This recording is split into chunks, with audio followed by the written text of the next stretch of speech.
Hello everyone. So today we will be seeing one of the oldest service in AWS, the first ever service which was publicly available, which is Amazon Simple Queue service. And this will be nearly it will be a theoretical session with just an overview over the practical sessions. So what is Amazon Simple Queue service? Amazon Simple Queue service, Amazon also known as Amazon SQS in shorts, is a fully managed message queuing service that makes it easy to decouple and scale microservices, distributed systems, and serverless applications such as Lambda. We'll look into Lambda in our next lectures. Amazon SQS moves data between distributed application components and helps you decouple these components. Amazon SQS is a web service that gives you access to a message queue that can be used to store messages while waiting for a computer to process them. It is a distributed queue system that enables web service applications to quickly and reliably queue messages that one component in the application generates to be consumed by another component. It's a way of storing messages in a queue. A queue is a temporary repository for messages that are awaiting processing. So, you have a website that generates memes.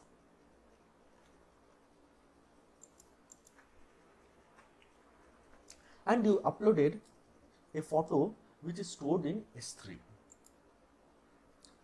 As soon as the uploading is finished, it triggers a Lambda function. And Lambda sends all data about the image to SQS. Data in sense what top or bottom of the meme would say, data about S3 bucket location and other things. This sits in SQS as a message waiting to be processed. Then you might have a fleet of EC2 instances. They poll the SQS queue looking for jobs to do. They will intercept that message and create a meme and send it back to you. Now let's assume if the application servers break down. As application server, like as example, the EC2 breaks down. It doesn't mean that the SQS data would also vanish. The message will still be in the queue and marked as invisible. But as soon as the timeout window runs, that message will appear in the queue again, and essentially another application server will pick that message up and process the job. Application server in here means EC2 instance. So it's a great thing about SQS. If you are removing dependency. It's a great way of decoupling your infrastructure. So using SQS, you can decouple. This word is mostly used for SQS. So in exam, if you see some question with the word decouple, then you can just give a thought of SQS. So using SQS, you can decouple the components of an application so they run independently, easing message management between components. Any component of a distributed application can store messages in the queue. Messages can contain up to 256 KB of text in any format. Any component can later receive the messages programmatically using Amazon SQS API. And it can be more than 256 KB. The information is not stored in SQS, it is actually stored in S3. So 256 is not the hard limit. The queue acts as a buffer between the component producing and saving data and the component receiving the data for processing. This means the queue resolves issues that arise if the producer is producing work faster than the consumer can process it, or if the producer or the consumer are only intermittently connected to the network. Think about two EC2 instances polling SQS queue.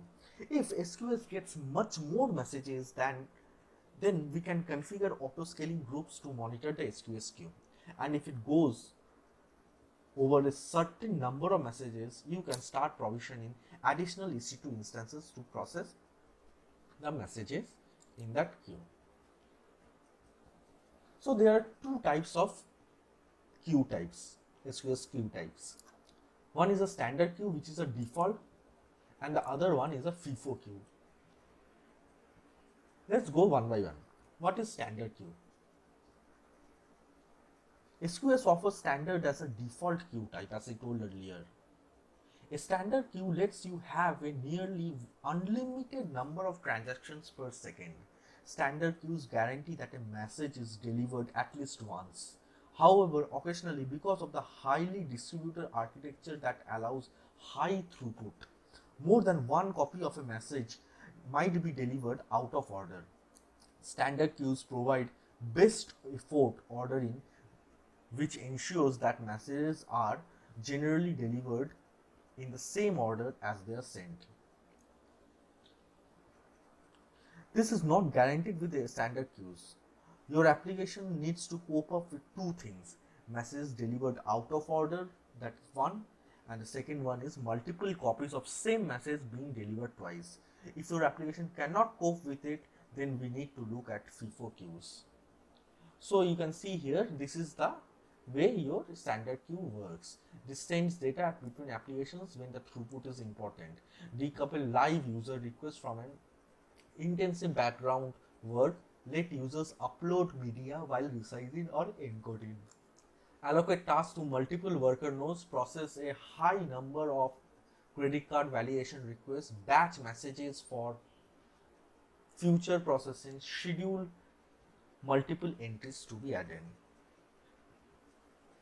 So as I said, if your application cannot cope with messages being delivered out of order or multiple copies of same message being delivered twice, then we can go ahead with FIFO queue. So let's see what is FIFO queue. FIFO queue, this complements the standard queue. The most important features of this queue type are FIFO delivery and exactly once processing. The order in which messages are sent and received is strictly preserved, and the message is delivered once and remains available until the consumer processes and deletes it. Duplicates are not introduced into the queue. They also support message groups that allow multiple ordered message groups within a single queue, and they are limited to 300 transactions per second but have all capabilities of standard queues. When you batch 10 messages per operation, FIFO queues can support up to 3000 messages per second, and to request a limit increase you need to file a support request also. So they are not at all limited to 300 transactions per second. If you want, you can increase your limit while filing a support request. So it ensures that a user enter commands are executed in the right order. It displays the correct product price by sending price modifications in the right order, and it prevents a student from enrolling in a course before registering for an account. This is the queue I was talking about. So what are the key facts of SQS? SQS is a pull based and not pushed based. So you have to have an EC2 instance pulling the messages out of the queue. We'll be looking into SNS, which is push based. Messages are 256 KB in size. Messages can be kept in the queue from 1 minute to 14 days. So it has a retention of 14 days. Default retention is 4 days. SQS guarantees that your messages will be processed at least once. And what is SQS visibility timeout? The visibility timeout is the amount of time that a message is invisible in the SQS queue after a reader picks up that message, provided the job is processed and before the visibility timeout expires. The message will then be deleted from the queue. If the job is not processed within that time, the message will become visible again and another reader will process it. This could result in the same message being delivered twice. So how to handle this? Since the visibility timeout is not long enough, essentially the job is taking longer than the amount of time you have made this message invisible in the queue. So you need to increase the visibility timeout. The default visibility timeout is 30 seconds, whereas the maximum visibility timeout is 12 hours. So what is SQS long polling? And this is a way to retrieve messages from your Amazon SQS queues. While the regular short polling returns immediately, even if the message queue being polled is empty. Long polling does not return a response until a message arrives in the message queue or the long poll times out. So let's go to our management console and see where we can find our SQS. So here we are in our management queue. Where do we find our SQS? As I said, it is an application related. So we will be finding it in application integration. You can see it in here, simple queue service. So you can see in here it ensures high availability. Amazon SQS uses a distributed architecture within Amazon's high availability data centers. So queues will be available whenever applications need them. To prevent messages from being lost, all messages are stored redundantly across multiple servers and data centers. So redundancy is maintained. Scale with your business. Amazon SQS enables an unlimited number of services to read and write an unlimited number of messages at a time. Amazon SQS is used by some of the mostly highly scaled applications in the world, such as Netflix. Reduce your cost. Amazon SQS is fully managed service with no upfront cost, so it is totally free or fixed expenses. Pay only for what you use, with a simple charge for each API request and data transfer. So you need to give that queue name here. My region is US Ohio. The default queue is standard queue, it is taken. If you go for the FIFO queue, it will throw an error right now. So why is this throwing the error?